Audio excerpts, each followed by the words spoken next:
This is the Franchise QB Podcast, where we empower entrepreneurs to win big in franchising.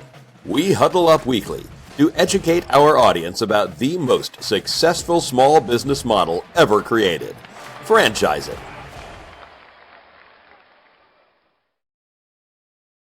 Welcome to the Franchise QB Podcast. I'm your host, Mike Halpern, a 20-year industry veteran and entrepreneur.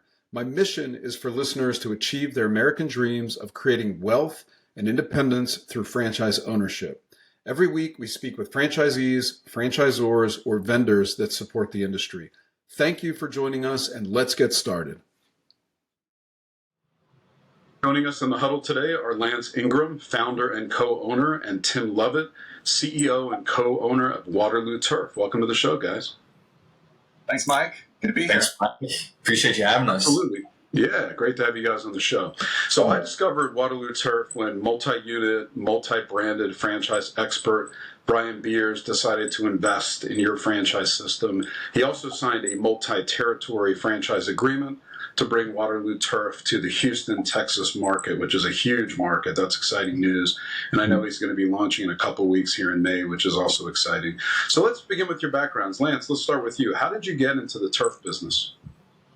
Yeah, it's kind of a long story, so I'll try to keep it short-ish. So I started Waterloo Turf in 2021, and previous to that, in 2016, I had also helped start a separate turf company upon graduating college. So graduated in 2016 from Baylor. I'm from Austin.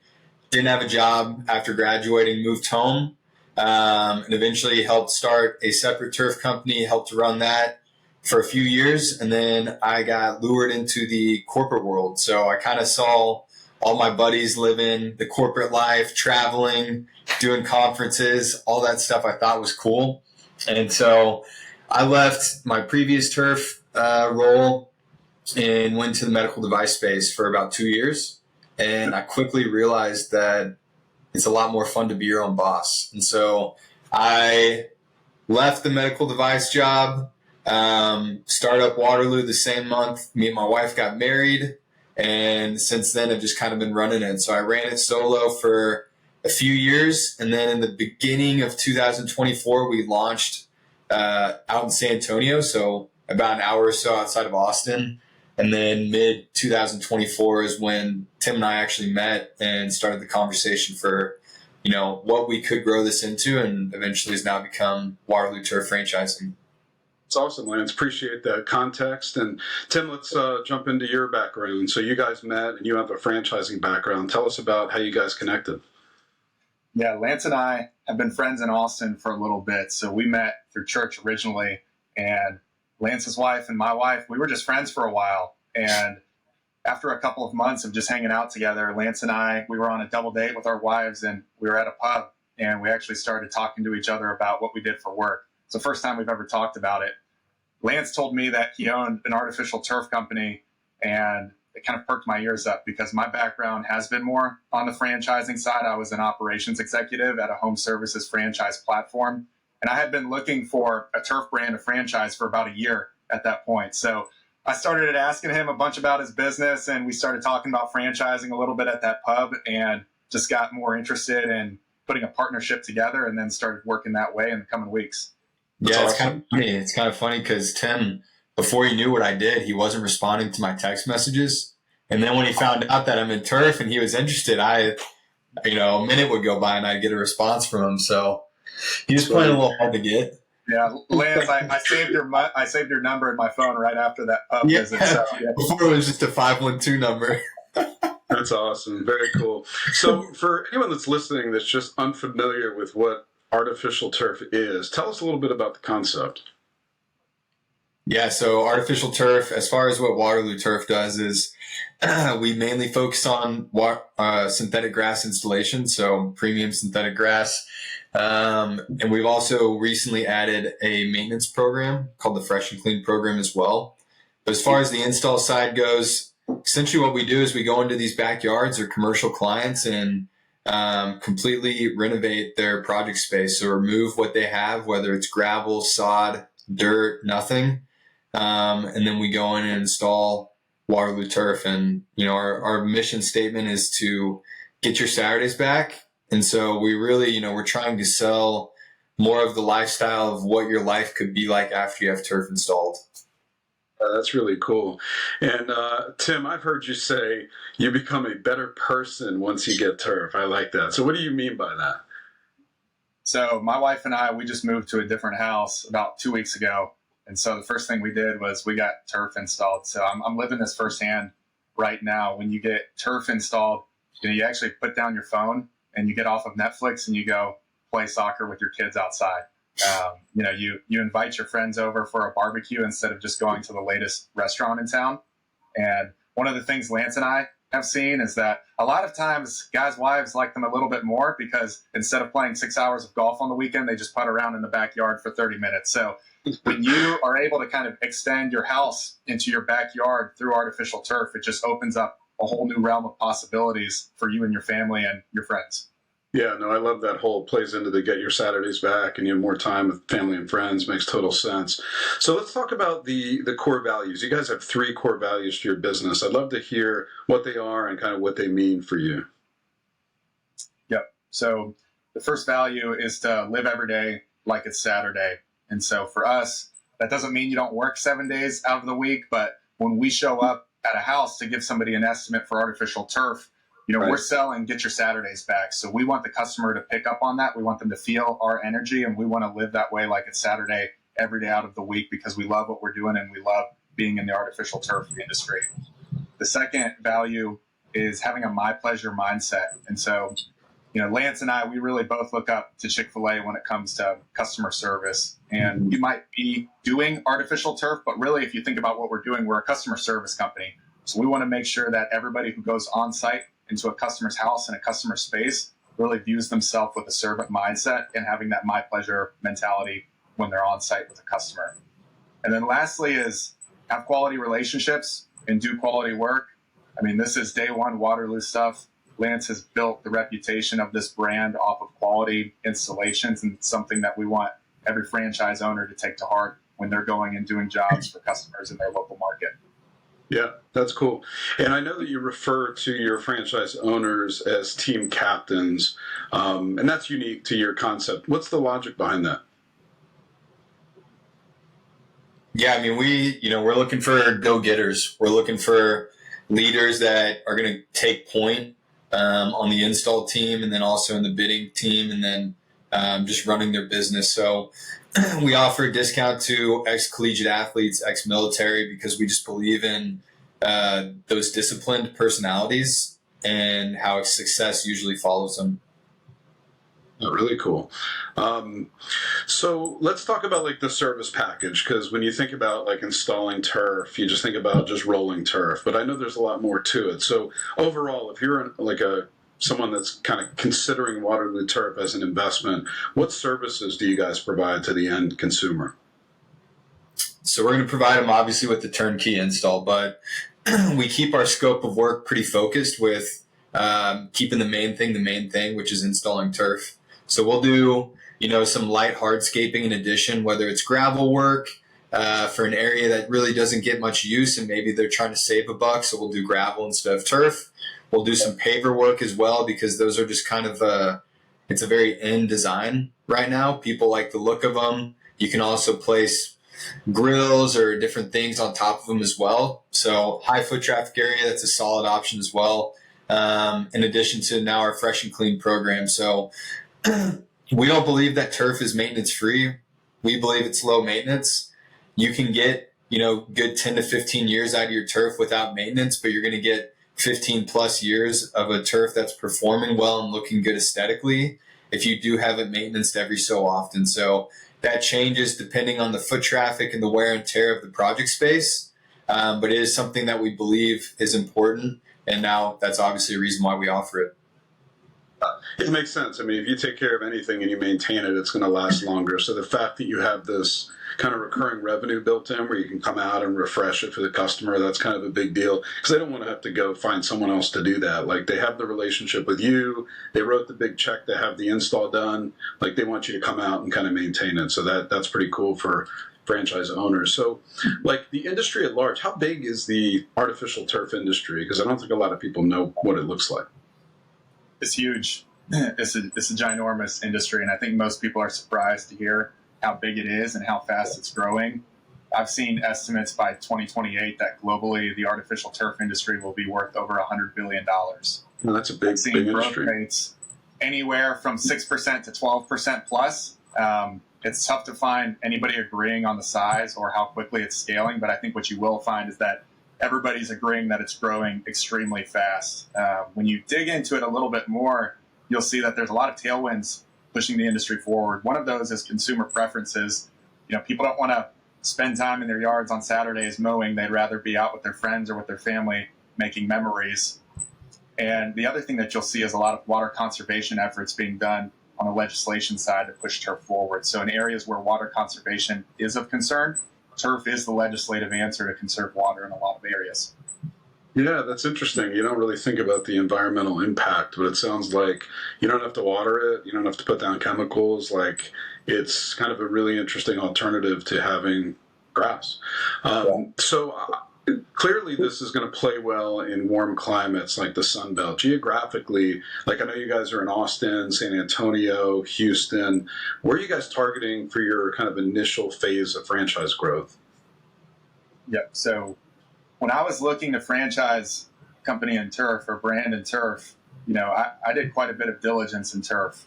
And surprisingly, it was surprising to me at the time, the largest turf companies that I came across were located in both the Midwest and the Northeast. So turf is not just something that plays across the Southeast or the Southwest. This is a national and this is a global thing that's being driven by consumer preferences and water conservation all over. And so for this year, we're really targeting the Sun Belt for our franchise expansion. And part of the reason we're targeting the Sun Belt primarily is because it's a true copy-paste model of Austin. It's many of the same vendors, many of the same drivers, much of the same residential to commercial mix.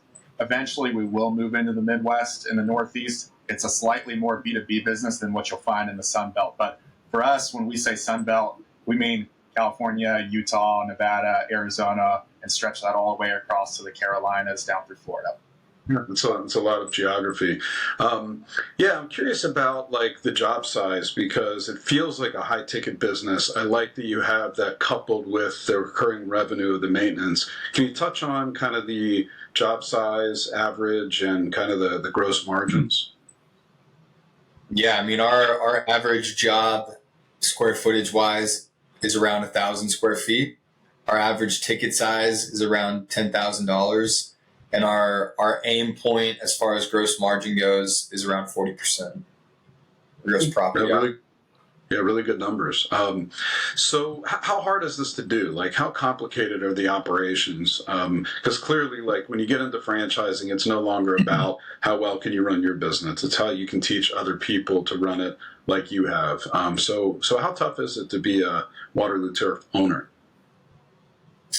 Yeah, I mean, I wouldn't say it's the hardest thing in the world because I'm doing it. So I think that'll help. But, there's definitely systems in place for a reason. And so we want to make it as efficient and easy to run your business as possible. So, for example, the manager I hired in San Antonio and our turf pro, our sales manager here in Austin, we're both fly fishing guides prior to working for Waterloo Turf. So no turf experience, didn't come from the turf space at all. And they're both crushing it, doing really, really well. So they picked it up quickly.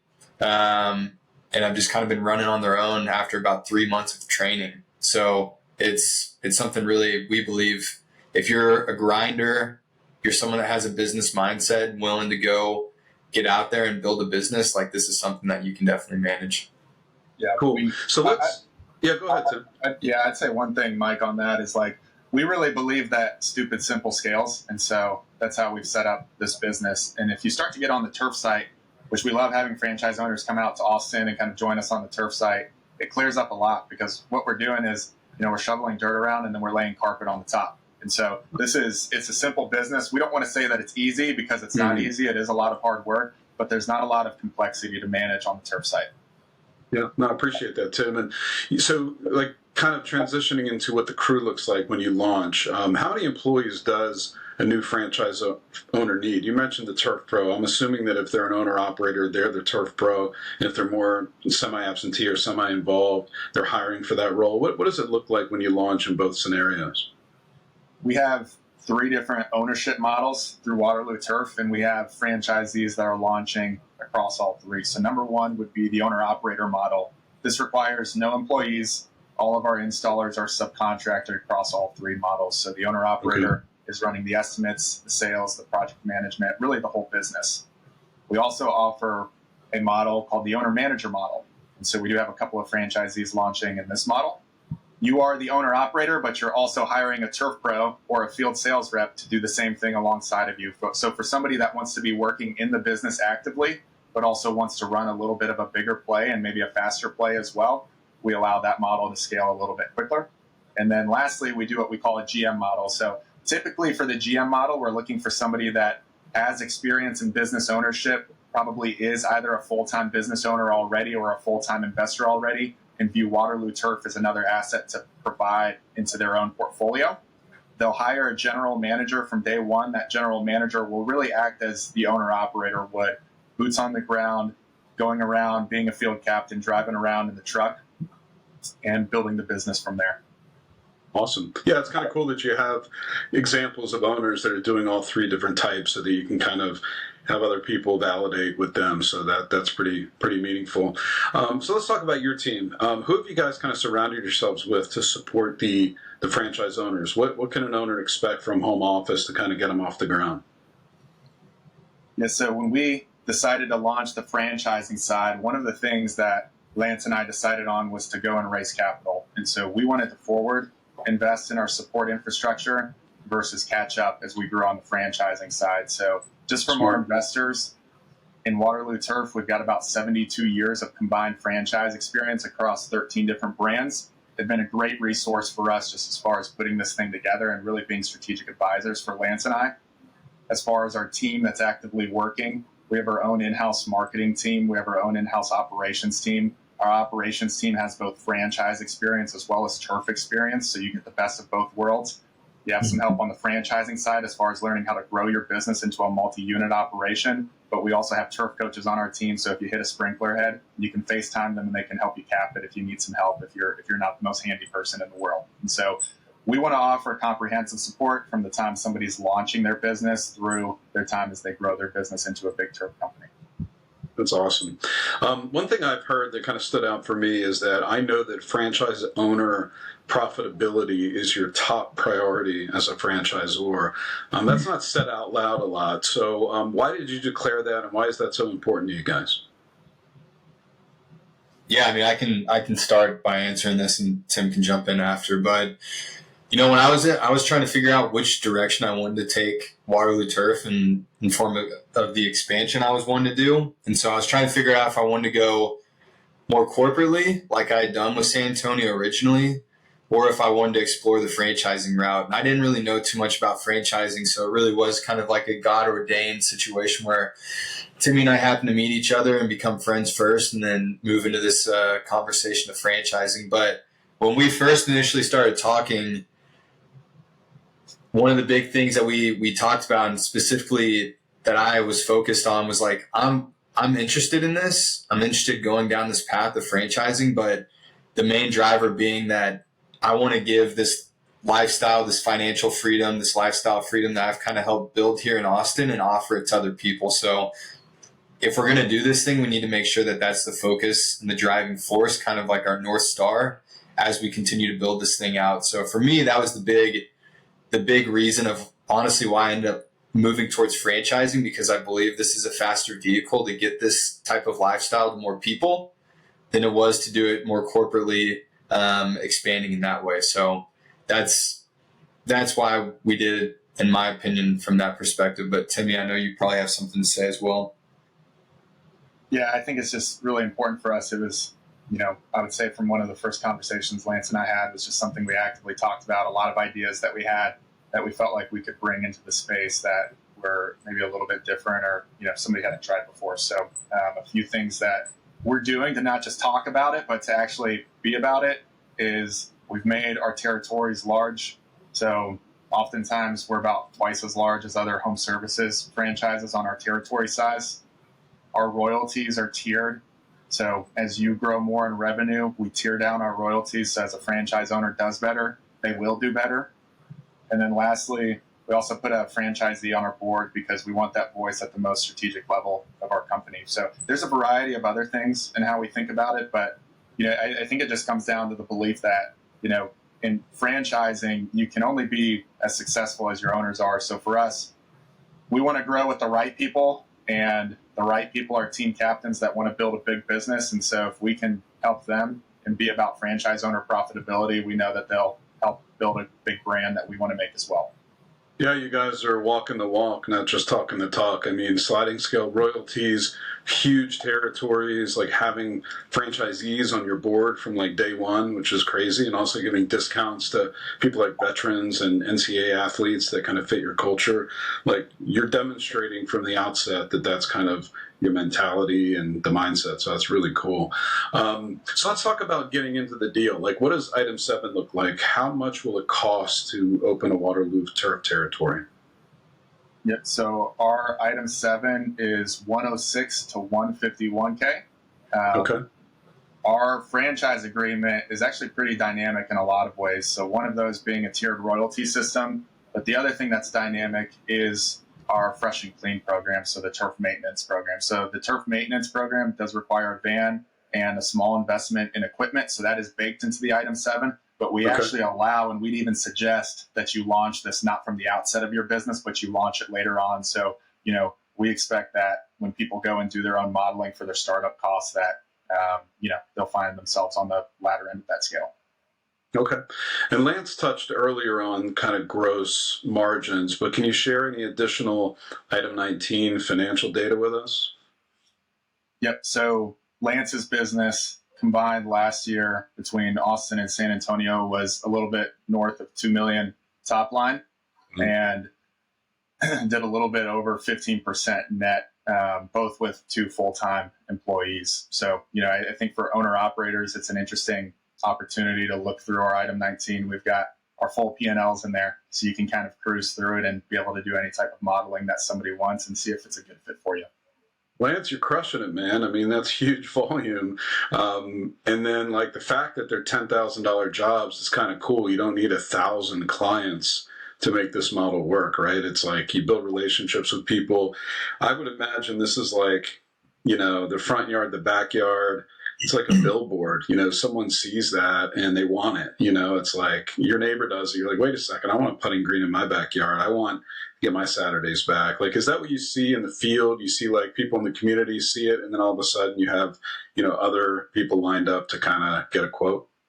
Yeah, absolutely. The example I use all the time is, turf is different than other home service goods, in the respect that, say you've got new gutters put in, Mike, you're not going to, if your friends and family come over, they're probably not going to see your new gutters and be like, dude, Mike, your gutters look so good, man.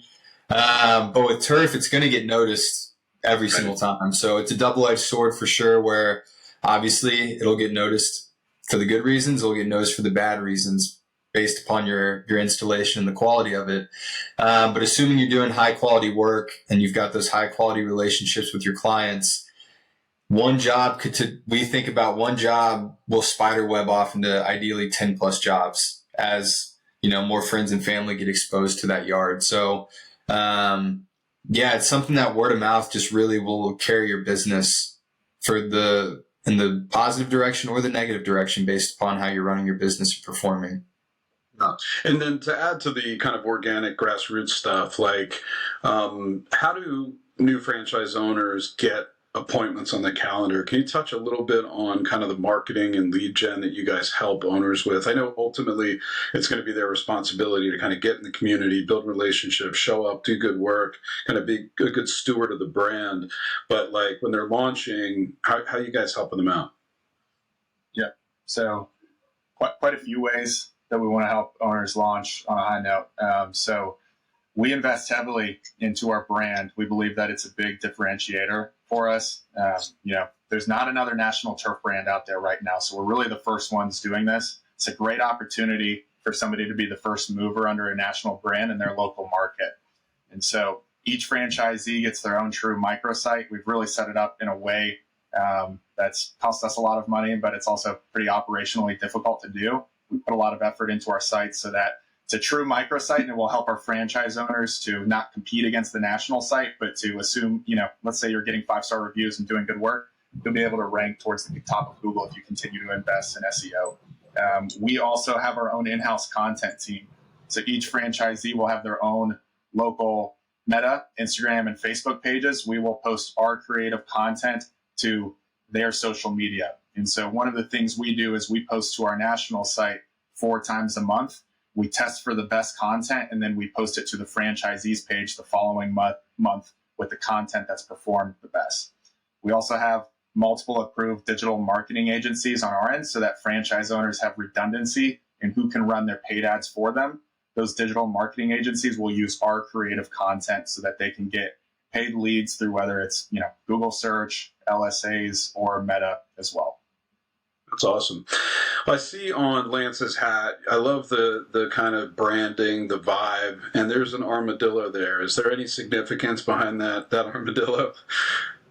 I mean, I could tell you the real story, I guess. I could tell you the fake one and just say it. Texas armadillo. Yeah, I mean, it's good. You can cut it if it's not, but I'll tell you anyway. So I guess that's why we're recording. We can edit. So the way the armadillo came about is back when I was in medical device sales, I would have to go out to Amarillo, or Abilene, all the time. And so there's a golf shop out there I would used to visit, and they had a really cool armadillo logo. It was a discount golf shop. And so I got a head cover for my buddy for his birthday, and then on my bachelor party, he got that armadillo. It's like a swinging armadillo, like golfing. It's really cool. That's cool. My wife doesn't think so, but you'll find out why at the end of this. But anyways, he got it tattooed on his leg during my bachelor party, and I told him, when you get married, I'll do the same on yours. And I thought it would be a lot further down the road than it was. Ended up being a year later. So I ended up getting the same tattoo on my leg, and that's the only ink I have. But that was right before I started creating Waterloo Turf. And so I just loved the idea of having kind of like a mascot for the brand more than just what a lot of turf companies might have that's turf related, something a little bit more fun. So that's kind of how the armadillo came about. And my brother had a buddy that did some graphic design work for him and just kind of sent over an idea of what I had thought. And he kicked this back, and it's been a lot of fun having it. I know, it's a really cool story, and to me it shows that you're a man of integrity, you're a man of your word. You got the ink, man, you did it. So not a lot of people would hold up that end of the bargain, but I think that speaks to your credibility. So I appreciate you sharing that with us. And anything else you guys want to, this has been awesome, anything else you want to add to the mix before we wrap up today? No, I appreciate you having us on, Mike. It's been fun. Look forward to getting you a little bit more. It's been really great. Getting to hear your story, and look forward to working with you guys. And if anyone listening wants to connect with Tim and Lance to learn more about becoming a franchise owner with Waterloo Turf, contact me at franchiseqb.com or on X at QBFranchiseQB. I'll get you guys connected. Thank you so much, Tim and Lance, for taking the time to get in the huddle to discuss Waterloo Turf with us today. Awesome. Thanks, Mike. Thank you for listening to the Franchise QB podcast, where you're at the helm of your future as a franchise owner. If you enjoyed the content, please rate the show and recommend it to anyone that might be interested in franchising. Make sure to visit franchiseqb.com to subscribe to my newsletter and for an actionable playbook to go from walk-on to legend in your new business. Follow us on Twitter at QBFranchiseQB and join us every week for a new episode. See you next time. Visit franchiseqb.com. to take the next step of your journey towards wealth, independence, and franchise ownership. And remember, when working for the man gets old, you must do something bold. Thank you for listening.